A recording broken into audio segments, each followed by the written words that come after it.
ఖమ్మం తెలంగాణ భవన్లో ఏర్పాటు చేసిన మీడియా సమావేశంలో చింతకాని మండల అధ్యక్షుడు పెంట్యాల పుల్లయ్య మాట్లాడుతూ చింతకాని మండలం లచ్చగూడెం గ్రామానికి చెందిన నేరస్తుల ఎల్లయ్య అనే గిరిజన కౌలు రైతు అప్పుల బాధ తాళలేక పురుగుల మందు తాగి ఆత్మహత్యకు పాల్పడ్డాడని, ఎల్లయ్య ఆత్మహత్యకు ప్రభుత్వమే బాధ్యత వహించాలని డిమాండ్ చేశారు.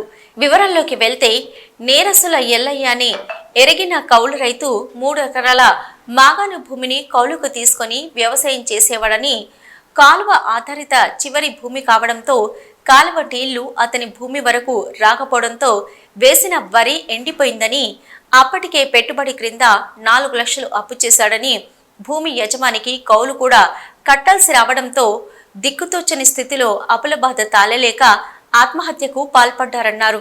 అమలు కాని హామీలతో గద్దెనెక్కిన కాంగ్రెస్ ప్రభుత్వం పట్టించుకోవడం లేదని విమర్శించారు. ఇప్పటికే చింతకాని మండలంలో 4 రైతులు ఆత్మహత్యలు చేసుకున్న కనీసం MLA, deputy CM Bhatti Vikramarka పరామర్శించలేదని మండిపడ్డారు. ఎల్లయ్య చావుకు ప్రభుత్వమే బాధ్యత వహించి వారి కుటుంబాన్ని ఆదుకోవాలని డిమాండ్ చేశారు. ఈ కార్యక్రమంలో ముదిగొండ మాజీ ఎంపీపీ సామినేని హరిప్రసాద్, చింతకాని మండల మాజీ వైస్ ఎంపీపీ గురుజాల హనుమంతరావు, మాజీ రైతు సమన్వయ సమితి జిల్లా సభ్యులు మంకెన రమేష్, మండల నాయకులు గడ్డం శ్రీను, సంచు విజయ్, చింతాల వెంకటేశ్వరరావు తదితరులు పాల్గొన్నారు.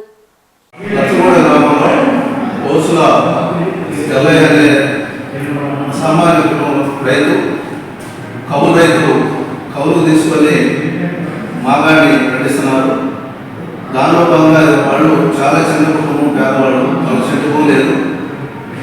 దానిలో భాగంగా చింతకాని రైతులకి 120 కీచుకుల నీళ్ళు వచ్చి 70 కీచుకుల నీళ్ళే వస్తాయి.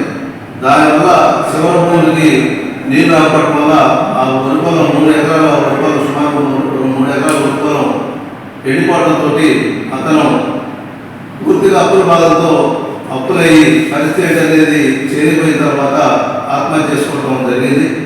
దానిలో భాగంగా ఈరోజు పోస్ట్ మార్టం తీసుకురావడం జరిగింది. ఈరోజు వాళ్ళకి సెంటు భూమి లేదు, అట్లాగే అప్పులు కూడా చాలా ఉన్నాయి, 4-5 లక్షలు ఉన్నాయి. కాబట్టి ఇక్కడ 3 మంత్రుల నుండి కూడా బట్టిగా నియోజకవర్గంలో ఇప్పటికీ ఒక 4 రైతులు ఆత్మహత్య చేసుకోవడం జరిగింది. కాబట్టి కనీసం నీళ్లు కూడా ఇవ్వలేని ప్రభుత్వం ఈ ప్రభుత్వంలో బట్టిగా అంటే ఉప ముఖ్యమంత్రిగా పనిచేస్తున్నారు. కాబట్టి గ్రామాల్లో మీరు చాలా విషయాలపైన ఆ రోజు ఎన్నికల్లో వాగ్దానాలు చేశారు.